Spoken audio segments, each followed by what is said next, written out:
So we're here today with George Zalucki, an icon in the industry, and we're really fortunate to be able to ask him some questions here today.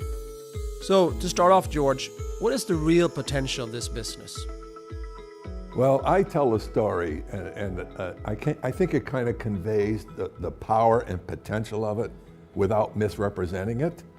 And one of the things that concerns me is that if a person comes and gets excited or thinks they want to do this, too many people go out and then test market. And what that does is they're saying the other person's opinion, if they like it, it reinforces their opinion. That's the wrong direction. I like to have people say, do you understand the potential of what you're getting involved with here? And I want that to be the first place. And how I do that is I simply say, imagine that you're a person who says, wow, I wish I had more money for my family, for things I wanted to do, the dreams, and you don't have it. You're locked into a job, it's predictable where you're going, and you kind of feel lost. And one night you're taking a walk out in the field, and you look way off in the distance, and you see a big cave, but it's lit, it's bright, it's really bright, and it's getting dark. And so you say, yeah, what's that? So you start walking toward it. As you get inside, you see this incredible glow coming out of a big hole in the ground. And you walk over to the edge of the hole and you look down, and there's all kinds of gold coins and everything down there. And a genie appears to you and says, would you like to get some of that? And you say, are you kidding? And you look around the wall and there's shovels, thousands of shovels leaning against the wall. So you go and grab one and start going down, and the genie goes, just a minute. You've been doing that all your life. How's it been going so far? Just using your own effort to make your income. This is different. So you say, what do you mean? Say, how many friends do you have that if they saw this, what you're seeing, if they saw this, would like to join you? Oh, probably. I got a lot of friends that are, would like to have more money. Well, that's the concept here. Now, supposing those friends get excited, those would be called your first level. Those people get excited and they think they're gonna just sit there and say, I'm keeping this to myself. They're gonna understand and say, let me go get some people. That's your second level. Now picture the second level going to the third and the third. Can you see the geometry of explosion that can take place if this thing is working for you and you're working it and you're giving it enough time to mature? And that's critical, enough time to mature. And then you're understanding the compounding effect, like a recording artist goes in and makes a great song. After the preparation, maybe for months or years, and the orchestration, they go in and they cut the record, and then it goes to market. Every time that record plays or is sold, their cash register rings. It's the same concept called residual income, doing it and having a benefit from others joining you, and they have the exact same opportunity that you have to build their network. That's what I like them to understand inside, then go out and talk to people about joining your business. So what you're saying is that first, in order to be successful, you need to believe in yourself and have a basic belief in the industry. Is that correct? Well, it is correct. I think it's the best advantage. I mean, not everybody's going to go there. Okay, some people just like to wing it, and it's difficult to get people to do consistently the right things. So it's a concept that a lot of people would say, that makes sense to me. I could tell that story. I could say, always use third party. I met a guy who was very, very successful that told me this story. I thought I'd tell it to you. Don't make it your story. Always make it a third-party story. Someone of accomplishment told you this story, and boy, you wanted to share it with your friend. So you are using the concept of the power of the third? Now, why would a person use that? Well, think about it. Let's say you and I are friends and we work in the factory together, whatever we're doing. Well, you have an opinion of me, and I have an opinion of you. If all of a sudden I come with this great idea, like it's coming from me, you have a history of knowing me not as someone who relates well to making a lot of money, but as just another joker like yourself or what have you. So if I say a very successful man introduced me to a concept and I got excited and I'd like to share it with you, that's different, because now you're bringing in authority that, oh, well, maybe. People respond to third-party endorsements. It gets away from this. How would you conduct yourself in a one-on-one situation? Well, different people are going to do different things. What you have to recognize is who are you going to be meeting with? And you have to kind of profile that person, because even your appearance when you go to meet with them, you don't want to overdress if this is someone who's not accustomed to going to work every day in a suit or a tie. So you kind of graduate your appearance, always neat and clean and well kept, but you have to kind of analyze, okay, gee, I'm going to do a one-on-one for one of my friends and he's got this doctor or he's got this friend. I might have to step it up. Okay, so the first thing is appearance. Come clean, shaven, clean, sharp looking, casual, but clean. That's the first thing. And then you have to let the person know that you appreciate the time they're taking to be with you. Okay? They like that. That's a soft kind of a thing. So I think the first thing is I really appreciate you taking the time to hear about this today. Okay? And I want you to know something very important. You're in charge. I'm not in charge here, so you will get no pressure from me. All right? I'm here to explain the opportunity to you, and then you are in charge. How does that feel to you? Good. So now you set the stage that you're not going to be pushing that person. You're going to be providing information. Now, at some point, you might say, if it's a third-party person, and you're going to do a lot of those as you build an organization, you might say, you know, John or Mary, tell me more about you. Tell me family, and then listen closely, because you will be able to pick up on whether they're family-oriented. Then I have a question, usually a question about, and what are you doing now to support your family? What kind of work do you do? And then whatever they tell you, say this, well, that sounds exciting. And then listen, they might say, no, it's not very exciting. Is that a clue that you have someone that might be more inclined to listen to an opportunity, you know? And so you go from there and you say, what do you like best about your job or career? Listen closely, because you're going to be looking for ways we might match up to that, okay? Is there anything that you really don't like about your job? Listen closely, because they may say something like, I don't like to be pushed around. I'm an independent person. Well, now you know that how you lead that person is going to be different than someone who needs strong leadership. So what you're doing basically is getting a sense of who's across from you. Now, once you explain the opportunity and you say, listen, can you see, this would be a good close in my opinion. Can you see yourself successful at some level in this opportunity? Because let me tell you something. There are basically three reasons why people join this type of business. One, and this is most people, they start out with, you know what, I need a little supplemental income. You know, my wife needs a car, or, you know, something, I want to buy something for the house. I want to move from my neighborhood. Those people come in on a spare time basis. They're just working it in spare time, and they build over time, let's say an income of 300 or 400 or 500 euro a month, just going along and building. Okay, that's most people who are going to join start that way. The second one is somebody who's really frustrated in their work, and they're looking for a way maybe to be able to get out of that rat race in the car every day, driving back and forth, always having someone over their shoulders, and they have become aware that it's kind of a lockdown economically, that there is another way to generate income. That person comes in with a little higher motivation and will have a little more participation because they're looking to replace something over time. So that's the second person. The third person that comes in looks at it and says, you know what, I can really do this. I have a lot of friends that listen to me. They're a center of influence. They're the kind of person that they have the reputation, they have the standing, and they can start right out. They might be the person that says, sign me up, get out of my way, I'm going to do this. So there are three types. Now, you can graduate through each of these to get to the third person, but it should be over time where you build a good solid income before you decide to throw anything else away. So those are the three ways they come in. Now, I ask the person, I say, now, let's say that you and I work together as a team. This is an important conveyance here. You and I working together as a team. Okay, we'll have some training together. We'll make you comfortable with the information. We got great training, so relax about what you know now is not important. I'm your coach. I'm going to be a resource for you. We're going to work together. Let's say that what would be important for you to get right now if you had an extra 500 euro a month coming in? What would you think you would do with that?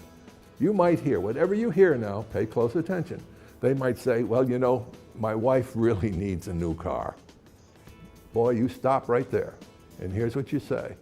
Wouldn't it be great, you and I working together as a team, in 6 months to a year, we have enough income that those monthly payments are nothing. We've got it covered, 500, 600 euro a month, and that car is in your driveway for your wife.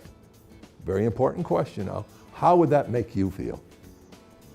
What you've done here is very important in psychology. You have taken something they said they would like to have.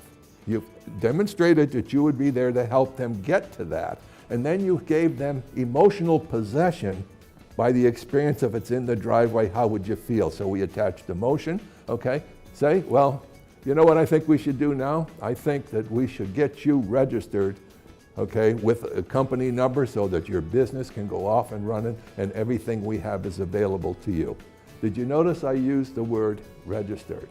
I didn't say sponsor. Sponsor, there's too many connotations with sponsor that it's not as soft as let's get you registered.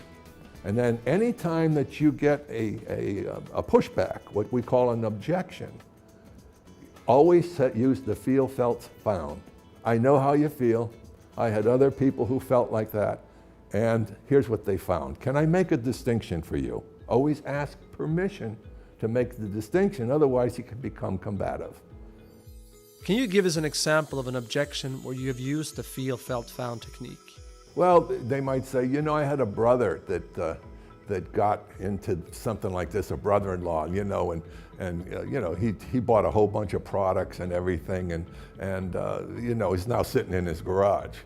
And I say, well, I think the first problem there might be they didn't belong in his garage. He was supposed to go out and sell them. But so, whatever the case may be, okay, there are people who have certain feelings about everything. All right, but when I find that it's something that I've dealt with, then you're going to have those situations. Then I know how you feel. I've had some other representatives feel just like you, and we made some distinctions and some further understandings, and here's what they found. So then you can offer the solution, a third-party solution. Is there anything else you would like to add speaking about the registration process? Oh yes, what you should bring to every meeting is a printed schedule on a piece of paper that is the meetings, the trainings, and have a blank there where you can fill in, say, you and I, it's important for us to get together within the next 24 to 48 hours. What day or evening works best for you? Can we set that down? And you have a copy for yourself and a copy for that person. So it's Thursday night, yeah, I'm free after 6. Okay, let's get together and let's get started on the training, and any questions you might have, let's start working. We're going to get that car in the driveway, or we're going to get you on the map to success. Now, George, how would you go about that first meeting, and what are some of the things that will be important for a brand new IBO? I think the first thing is that you, as the sponsor, needs to understand how people maintain or lose interest. Okay, research demonstrates that motivation or excitement is an emotion. It cannot be constantly maintained. So you leave the person with hope and possibility, which is great. If you're not right back with that person, within 24 to 48 hours, that has dropped as low as 50% of when you left them. And here's why. Self-doubt kicks in. Undeserving kicks in. Do I really deserve to make big money? Because never talk about money that's any more than 10% or 15% more than that person has ever earned. So you never want to say, for example, I have a friend who makes $10,000 or $15,000 a month when this person has never made more than $3,000. Because that's what'll send them home saying it's unbelievable. And the first time they say that to another friend, they'll say, did you fall for that? So that's your fault if you overstate things. So stay away from that. Okay, so I think that's very important to understand. So I would say get together with them within 24 to 48 hours, and then you set the stage from there, assess again the level of interest, the reinforcement of what we're doing, and then get right back on it. So when you're working with someone who's building, it's pretty constant. I mean, there's just no let up. When you have a serious interested person in your group, believe me, you're going to be excited to get with them because you're going to be meeting their prospects and they're their prospects, and now you're developing yourself as a leader. So that's the way I would do that. Follow up, follow up, follow up, follow up. Stay in touch with them. Any additional thoughts on how often to have contact with your people? Well, that's an evolutionary process that's predicated on the person's personality, their needs, their interests, their level of knowledge, and how they really feel about everything. Some people you need to nurture longer. You can see they're worth it. You know they're good people, but they're afraid. You know, nobody's ever taken real interest in them as an individual to say, let's do something together. I'm here to help you. Let's work together. So some people it's going to take more nurturing, and other people are going to kind of push you away. They'll say, I'll take it from here, or you will be hearing less of them, but you might be seeing more performance from them. That's a time to say, hey, great, call me anytime you need me. I'm here for you. And that's the way I would suggest. Now, George, how did you get started in this business, and what have you seen since you got involved? Well, we have kind of an interesting story. I was probably, as a profile, you know, being a professor and involved in the world of academia, I would probably have the biggest problem doing something like this because of our pedigree. You know, you're supposed to be so important and sophisticated when you're in education. But I know many educators that need more money. But then we have to get over our ego. And so it wasn't easy. I was invited 6 times before I went to my first network marketing meeting. And I only went because the gentleman who worked with me at the university, his wife was involved. And I went, and I didn't care about the products. The only reason I stayed is because I felt I was brought up with some sense of courtesy and don't walk out of a room when there's a speaker, okay? And then there was a little gentleman, a little French gentleman got up, and he was 72 years old, and he started at 69 years old, and he was making $10,000 a month in this business. And I thought, no, that's impossible. That's 3 times more than I'm making. You know, what is he doing? And I'll never forget the interaction I had with him after I asked him, you know, geez, how would a guy like me, who's only been a teacher and a coach, get into this? What do you call this thing? And he said, network marketing? I said, is that the thing that's making the $10,000? He said, yes. I said, tell me about that. And this is what he said to me. He said, big fellow, he was just a little short guy, and he had a French accent. He said, will you, for 1 year, no turn back effort, focus mind, 1 year. I don't care you do full time or you do spare time, you do same things. But 1 year, no look over your shoulder left, no look over your shoulder right, focus. Will you do that? And I answered like most people answer that type of question. I said, well, I think I could do that. He said, no, no, no, I'll never forget this. You ask me the potential for $10,000? Yes. I ask you if you're willing 1 year, no turn back effort. Now the answer is yes, or the answer is no. Now big man, pick one. I said, for that type of a chance, I'll do it. Well, one thing I learned early in life, the only power you really have is the power of your word. If I said I was going to do it, there was nothing that was going to pull me off track. So he didn't even have to tell me to focus. But I knew from my background in psychology that the reason people are so average that they're just floaters. They just float. They never focus. They never form goals. So I had a goal to become successful, which meant whatever it takes, I'm staying in. I was a mess. I learned everything about the products. I thought I could teach bionutrition at the university. I was so good at selling the products. I had no idea about the power of residual income. I had to learn that. Then I started to build people and people's incomes. And then the thing started to evolve. When Artie and I got started together, I'll never forget it. We came over to Europe and we pioneered Europe, as most people know. And the funny thing is, Larry Raskin, one of the greatest guys you're ever going to meet, he's been with ACN forever, he tried to recruit Artie and I for 6 years. And we kept saying no, no, no. And there was Eloise who said, I think maybe it's time we take a serious look. So we did, and of course we met with the owners, and we fell in love with these guys, because if you've been in this industry for a while, you learn. If it's not right with integrity at the top, forget about it. No matter what they're promising, what they're saying, if those people are not moral and caring people, never sign up. But most people don't vet owners. We knew at this stage of the game, we've had some losses where we were doing great and the owners and the companies were not good. And then we were back down. So it was so important when we met the twins and Mike and Tony and Greg, and Robert. We said, wow, these guys are real. It's how many years later? They're still as real as the day we joined. Well, if I'm going to go and battle, I want to have some generals that I can believe in. So they have put their heart and soul into this, so therefore it was easy for Artie and I to get passionate about what we were doing. Now, I didn't expect everybody else to have those feelings. There's only so much of that you can convey from yourself, but I knew it was there. And that was really fundamentally, I could go out and tell the world what a great company this is, okay, and feel perfectly fine with it because we experienced it. So as we got going, the thing you have to recognize here is you never know. And this is why you keep working in phase one. Greg says it all the time. Phase one is going out and introducing the opportunity. If I see something that's weak here, or most companies, once people reach a pin level where they think they've arrived, they become managers. They want to keep reading their downline reports to see who else is doing something, and they stop doing the fundamentals of the business, which is introducing new people.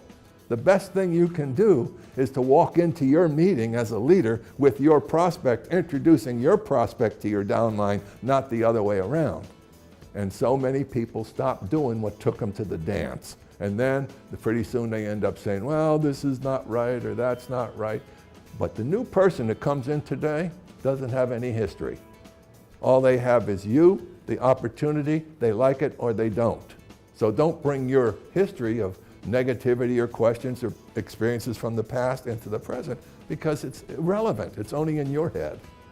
You realized that you had to build people. What are the fundamentals of building people? Well, I've devoted my life to it. Okay, I've done an awful lot of counseling over the years. I've worked in the criminal justice system. I've been in the classroom. I've been passionate about seeing why so many people don't make what they really would like to have in their lives. It's massive that it's such a small percentage really do something special with their lives. And what I saw was the human potential going to waste. It's the number one resource that we waste on the planet is human potential. And so when I say building people, it's something I go after. I want to know what's stopping you. And I'm good at discovering that because I've researched it and I worked it. I want to know how you think because your thinking is creating your reality. I want to know how your thoughts create your emotions and those two create your behavior and those three create the life you have called your circumstances. If you can teach people, it's not being taught to them. Believe me, they're not getting it anywhere.